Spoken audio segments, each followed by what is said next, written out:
Welcome to the 54th edition of Amici, the podcast of the New York State Unified Court System.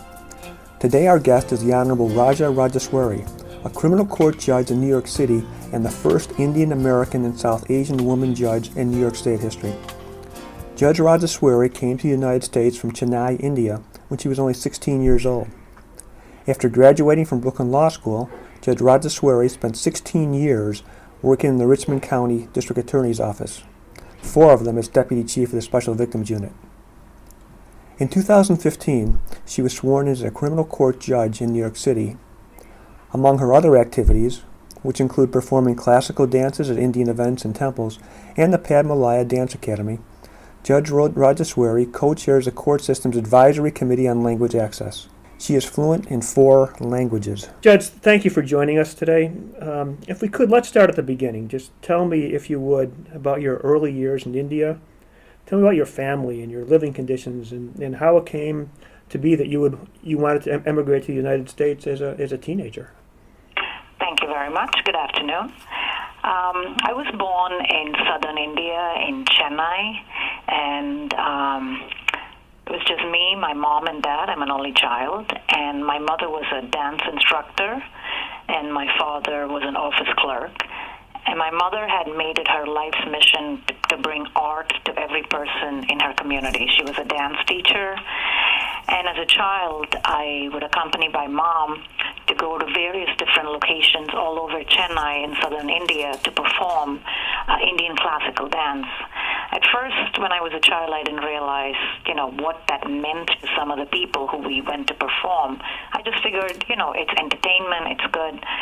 As I got older, I realized she had brought art to children who had no access to any entertainment or any kind of cultural activity, because in India in the 70s there was a big caste system, so certain high-level castes were not allowed to mix and communicate with the low caste people who had lived in the slums in India. But my mom had specifically made it her life's mission to bring art to every child in that community. So I was very fortunate. I started performing since I was 3 years old, and started teaching when I was 10, Indian classical dance, and I ended up traveling all over India with my mom to bring art to children who would never otherwise have the opportunity to see dancing. So we were in a rich family. In fact, we lived in a one-room house, which was a small 10 by 10 room, which served as our living room, dining room, bedroom, entertainment space, if you will. But my parents had filled that house with so much love and art, and they taught me to try to make every child's life a little better. Even if they didn't have any money, you can volunteer, you can go and provide services to people to try to make their lives a little bit better. And I started doing community service since I was a child. Now that interest in dance and art, I know continues to this day in this country. I know you're still performing at Indian events and temples and the like. Yes, not myself anymore. My daughter, who I named after my mom, is now the person who's teaching and performing under my guidance and direction. But as I stated, bringing art to these children who live in the slums brought so much joy to these children, because they weren't allowed to go to regular schools, so they had no type of art or music or any kind of relief from their everyday life. And this was a venue for them to be creative and channel their creative dreams. And some of them that my mother used to teach when they were young now run their own dance schools in India, in Chennai, and they've contacted me now after several years. Isn't that wonderful? Yeah, I was very proud to see that. They are now influencers in their own community, and they are actually spreading more art to other children who are in need. Now, why do you think art is important to the education and development of a child? Art, I think, is very important because it gives you another creative outlet. The children, if they can afford to go to school, they're able to attend expensive school in India. But if you are born in the slums and you have very little education, you have to get by with whatever the government is providing. It doesn't give you any other creative outlet. Art will let you sing, read, write poetry, paint, any type of art that can express someone's creativity, can actually show them that they are able to dream and hopefully one day achieve it. It gives them self-confidence. It gives them a break from the reality of their very difficult life, and it helps them aspire to things. Now, why did you want to come over here? Well, as a child, I was aware of, especially in southern India, I witnessed flagrant gender discrimination, which was actually built into the fabric of society. A lot of my friends, my female friends who were very, very bright in school, at the age of 14 and 15, every time we would go to summer vacation and come back to school, I would see one or two of them were missing. And when I inquired, they said, their parents figured they were better off getting married rather than wasting money on education on a girl. At least that was the mentality at that point. So that foreclosed their opportunity to obtain higher education. I was also privy to hundreds of abortions in India because the baby they were carrying was a female.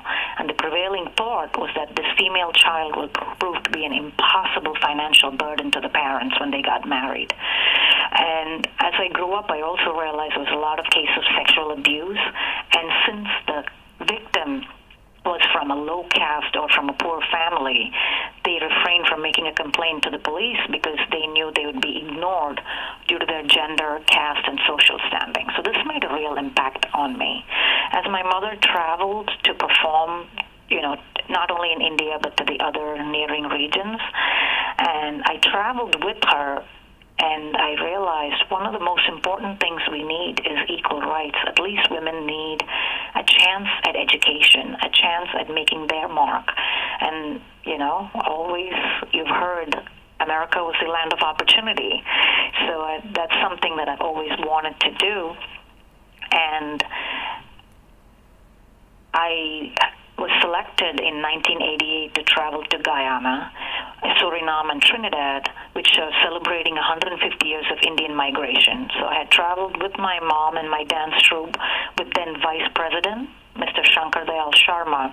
I performed for a crowd of over 55,000 people. So it was an amazing experience for a teenager. And the last performance of that itinerary was in New York. So when I came to New York to finish the performance at 16, I saw the Statue of Liberty for the first time, and I actually shed tears when I saw the opportunity, or at least the belief that this is the land of opportunity where you can have equal rights. The fact that you are a female child doesn't automatically become a burden to your parents. So I wanted to continue my education in a country that afforded women equal opportunities to pursue their studies, and women are considered a vital part of the workforce here. So that's when I decided I needed to stay here and try to get an education and make my mark if I was given the opportunity. Now, you indicated that America was viewed as a land of opportunity. When you got here, is that what you found? It is the land of opportunity, but, as people describe, there is no gold and honey and milk running in the streets. It is attainable. Every dream is attainable, but you need to work very hard. And as an immigrant, there are more challenges you face than somebody who's obviously born here because of your lack of contacts, your lack of resources. But I did find that there were a lot of people in the South Asian community who helped me, assisted me as a young teenager who was here. If you are willing to work hard for your dreams, no matter how many times you fail or how many obstacles are there, if you are steadfast in your belief you can succeed, this country will give you that opportunity to do it, but you have to do the hard work. Now, I don't imagine at 16 you knew you wanted to be a lawyer, or did you? No, I didn't, but I always knew, because I told you, growing up in India the way I did, the way women were treated had always made an impact upon me since I was a young child. So I wanted to always stand up for people like the rape victims or the young children who could never stand up for themselves. But at 16, I didn't know what that venue would be. That's just something, that was percolating in my thought process since I was a teenager. And as I got older and went to college, I realized being a lawyer would be that vehicle for me to serve as much as I could. And then when you were in law school, did you know what kind of law you wanted to practice other Yes. than working for the people you just mentioned? Yes. When I was in law school, I knew I wasn't interested in any kind of contracts or corporate law. I found that it's probably lucrative, but I found that boring. And I knew if I wanted to study law, I wanted it to be in a field where it has real impact. Criminal justice and criminal law always drew me in because probably I grew up in a country where there was not much justice, and most of the people weren't able to avail themselves of the court system. So my respect and reverence for our criminal justice system here begins with its foundation that the rights of every defendant are the rights that belong to all of us. Those rights are sacrosanct and should never be trespassed upon. Because in India, based upon your caste or your social standing, you are not even allowed to make a complaint. And the complaints weren't taken seriously. So while our criminal justice system here is not perfect, there can be so many improvements, it is still one of the best systems in the world, having witnessed other countries and other systems where so many people have no rights at all. There are a lot of rights we take for granted here, but those are the rights that I cherish, and I wanted to make sure that everybody has those rights when they are here. So I always wanted to do criminal justice. I interned in the DA's office when I was in my second year in law school. Then I clerked for a judge when I was in my third year in law school. And straight out of law school, it was an obvious career choice for me to join. I wanted to do public service. I never wanted to be somebody who just had a lot of cases that meant nothing to them. So I joined the DA's office. As I stated, our criminal justice system is still one of the best. It affords every person, regardless of their sex, race, color, sexual orientation, or social standing, an opportunity to seek justice. It's not perfect, but we can work on it and provide it. If you come from another country, you realize that most of those people don't even have the option to go to court. Those options are not even offered to them. That's why it was important for me as an immigrant to learn the system and then hopefully try to help other people who are here in the same position as I am. Now, as a prosecutor in a large county, you've had an awful lot of cases and an awful lot of high-profile cases. I don't know if any of them are more high-profile than the Carlos Rosario case. Can you tell me a little bit about that? I think he was the first person convicted under the predatory sexual assault law. Is that correct? Correct. He was the first person charged in the county, in Richmond County's history. We've never charged that case. And so I became a prosecutor. I worked a lot of different types of cases. And as I kept trying cases and I got promoted, I became the Deputy Bureau Chief of Sex Crimes Special Victims, DV Bureau. They were all combined in Richmond County. It's a small bureau. And those were the cases that meant the most to me because that provided me an opportunity to provide a voice for women and children who are unable to speak for themselves, because a lot of my complainants were from Southeast Asia and Africa and South America and Latin countries where there is a lot of cultural stigma in accusing somebody's boyfriend or husband or significant other of domestic violence. So many of them, I don't think, expected somebody like me to be in the DA's office. One lady actually turned around and said, I didn't want to come here. I knew nobody would understand me. Nobody would speak my language. But then I saw you, and you not only spoke the language, you understand the culture. So I figured this has got to be some sort of divine intervention that you are here in Richmond County this day. This woman was from Pakistan. One of the things that I took great pride in was to be able to communicate with these different victims and speak to them in their language, understand their culture, and hopefully help them get the resources and the supports they need in New York. And there are a lot of resources, but they're unfortunately unaware of them. So due to my position in that bureau, I was able to reach out to a lot of victims. But the Carlos Rosario case was probably the most difficult case that I've ever prosecuted because it involved so many young children. As I started investigating that case from one teenage child, the investigation just ballooned into doing a search warrant of the defendant's location and retrieving hundreds of different CDs and discs where he had recorded multiple events evidence of him raping the children and videotaped them, which was horrific. And then we later learned that many of these children were 5 or 6 or 7 years old, and he was like the neighborhood uncle, if you will. This gentleman was in his late 50s, very pleasant, very sweet. He would approach all the single moms who worked late night shifts to provide for their children. Most of them were from, as I stated, South America or East African countries. They were single moms, and he would befriend them and get their trust and offer to babysit the children when the women were working. He would always have candy with him, so, children were attracted to him. Unfortunately, he was doing horrific acts to these young children. And he was videotaping them. We got a hold of his diary, his videotapes, and he had destroyed most of them. Someone must have tipped him the police were coming, but just from what we recovered, we were able to charge him with over 160 counts of child rape and sexual abuse of children. In my experience with sexual predators, that the one thing they all seem to have in common is they are extraordinarily and devilishly resourceful. Yes, they are. And this gentleman had only moved to Staten Island a few years ago. He lived upstate, and he was in his late 50s. So I don't think he started out in his 50s. He's been doing this for years. Unfortunately, he had never gotten caught. So one of the most challenging things in that case was for me to view the actual videos, which were horrific to see, but we had to catalog them, right? See how many victims, how many counts, how many dates. So we did a second superseding indictment on him, and I was able to reach out to the moms of these children and get them counseling services, get the children services.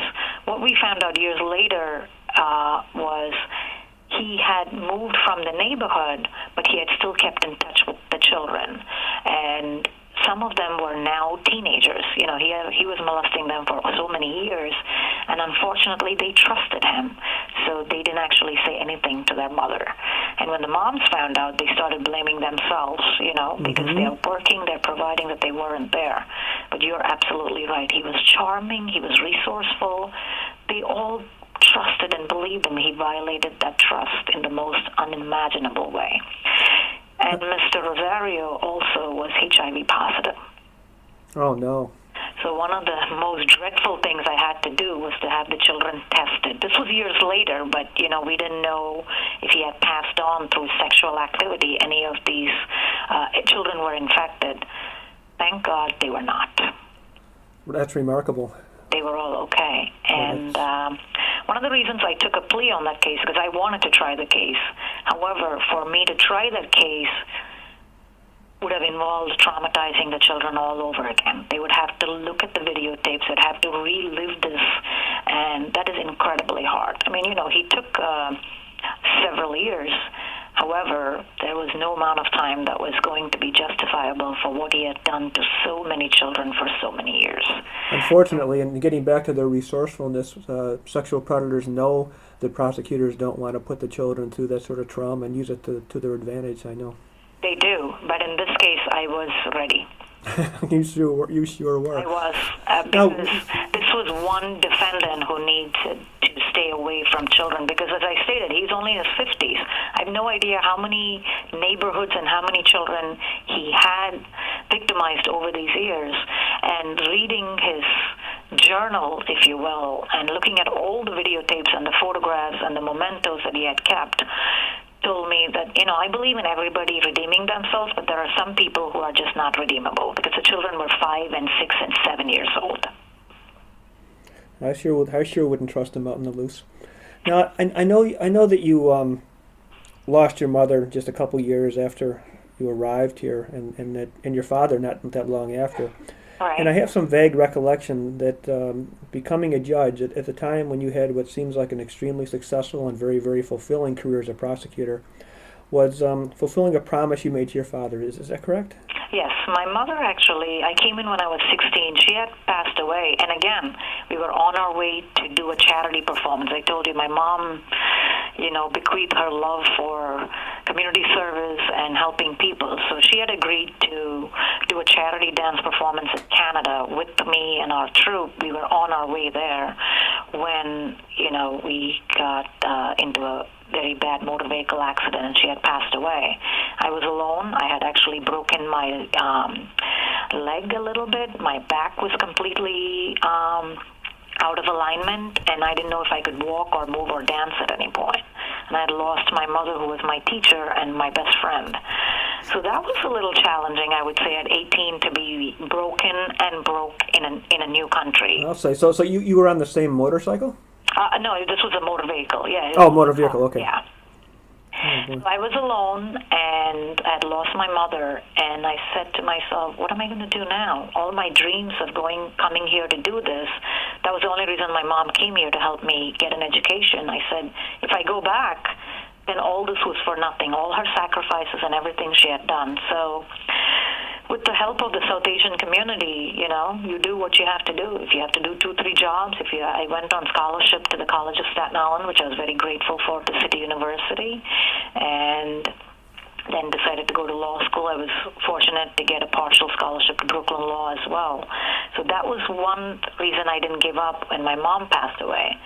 My dad had passed away just a few years ago. He was alive. He was with me, and he was my comfort and my guide throughout this journey. He had lost his battle to cancer in 2014, and he was in India. He felt more comfortable with his treatment there. And the last conversation we had, he said, you need to put in your papers as a judge. And I said to him, Dad, I can't think about this. They're telling me you're not doing well. With the chemo, you're in the ER. I said, I'm going to get on a plane and I'm going to get there, but promise you'll be okay. And he was a very smart man. He said, I don't know what God has in store for me, so I can't promise you that. But I do know what you need to do. You need to put in your papers because you need to become a judge and tell your story. Of course, I'm thinking, I can't think about this. My father's dying. This is so much more important. So my father said, promise me you'll do this no matter what happens. So, of course, I promised my father. I got on a plane. By the time it took the 36 hours and 3 different plane rides for me to get there, he had passed away. So that was the last conversation I had. And after a year, we have a traditional mourning for a year, and I said to myself, I've never broken a promise to my father as long as he was alive, so I'm not going to break one now. And I said, I don't have any shot. I'm not political. I don't know anybody. All I've done is my work, which is very important to me. So let me put in my papers to fulfill my promise to my dad, and I'll continue being a prosecutor because it was very fulfilling. And I have to say, whether it's my dad watching over me, I was just very fortunate, and I got a call within a couple of months. And I'm very grateful to the mayor for giving me this opportunity to do this, because I'm told I'm the first South Asian and the first Indian female judge to be appointed to criminal court in New York City. How did you position yourself even to be noticed by the mayor? There must have been hundreds of people looking for a judgeship. Yes, everybody was. And when he had asked me, I told him my story of, what it meant to me to have this opportunity to go to school. One of the things he had asked me was, what do you want to do when you're a judge? Obviously, everybody says you need to do justice. In fact, the first person who gave me my job, the late, great district attorney, Mr. William Murphy, who was my idol, had said, my job and my challenge as a prosecutor was not to win or lose cases, but to do justice in every case. His words have always stayed with me. And I said, everybody talks about doing justice. Everybody talks about helping people. So they had asked me, what would you do specifically if you became a judge? I said, I would want to make the court system, the environment, more user-friendly for our immigrants who come here. That was one of the things I wrote in my application, that I want to provide better access to justice. When I got here, I had so many people assist me, but I spoke English fluently. And growing up in India, the way I did, I spoke multiple languages. I'm multilingual. I can read and write several languages, which is great. But if I didn't speak English when I got here, that would have been a real detriment. But there are thousands of people who come here where English is not their first language.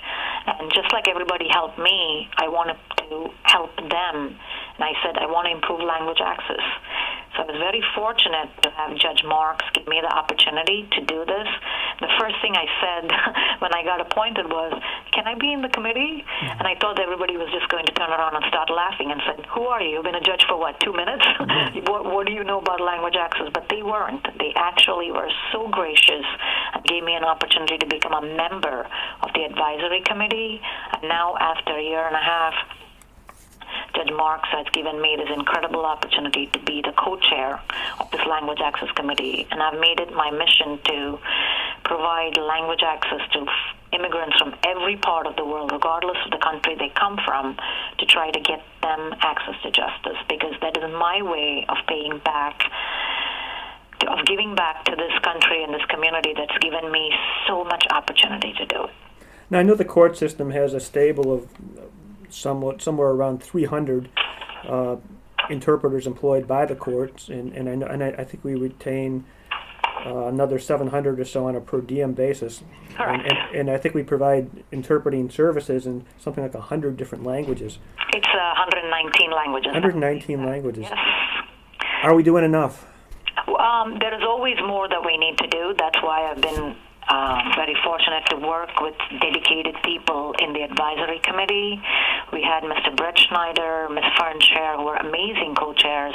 We have Judge Juanita Bing Newton, who is the dean and an amazing resource and a role model. And working with them, we realized the more we need to do is in recruiting and training and providing a better network. As you stated, we do have 300 plus staff interpreters and 700 per diem interpreters, but the need in New York City, as you can imagine, is just exponentially growing.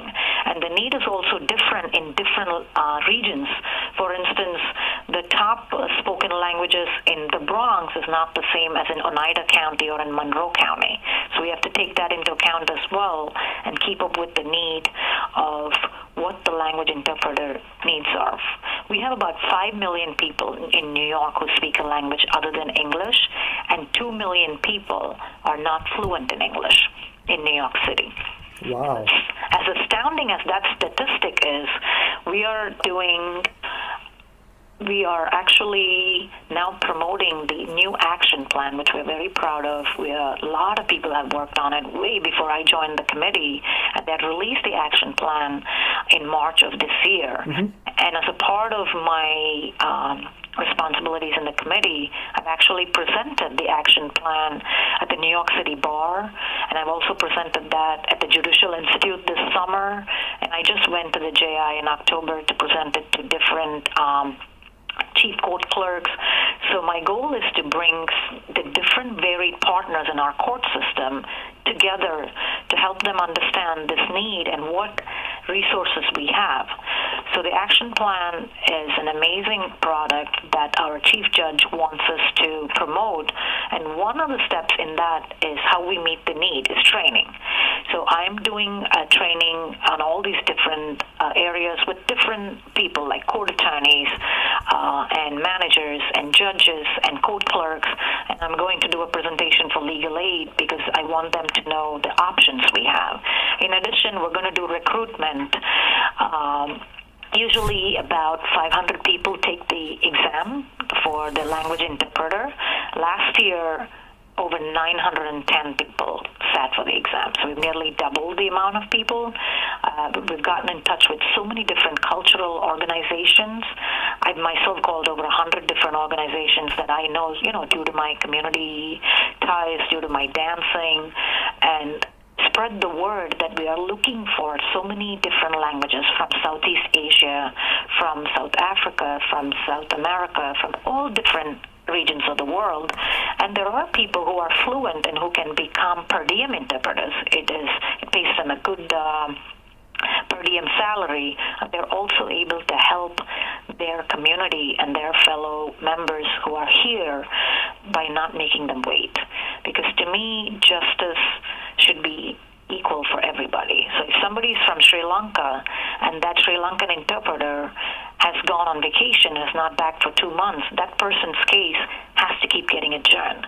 But if we have, let's say, 5 different interpreters in that language, we're able to provide better access to justice for that particular immigrant. And that's what I want to do. I want to increase the number of interpreters That's why I'm doing recruitment with all these different organizations.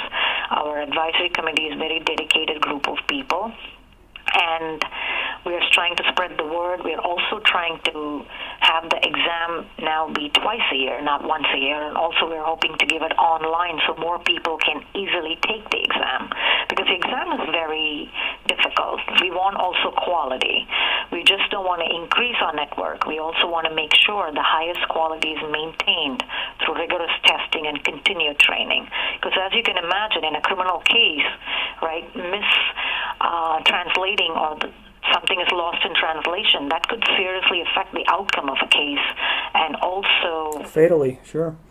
And also, violate somebody's rights as if they don't actually understand exactly what they are pleading to. So it's a very strict standard. So we want to not just double the amount of people who take the exam, we also want to keep quality control. So we have another exam coming up actually in January. The deadline is December 1st. And I've reached out to several different bar associations like the South Asian Bar, Asian American Bar, Richmond County Bar, and the Women's Bar, as well as Legal Aid, to promote this exam among, their various different members. And I've reached out to several cultural organizations across New York State that I'm familiar with. And you'll be amazed at how many people will actually look at this and say, you know what, I speak those languages fluently and I can read and write them. Maybe not a staff interpreter, but I can do it as a per diem. That's what we're hoping to do, is attract more people to take the exam and get better quality. I imagine it's much more complicated than simply being fluent in more than one language, though. Absolutely. What the interpreters do is amazing. They can do, site translation, they can translate documents, but they're doing simultaneous translation in the courts.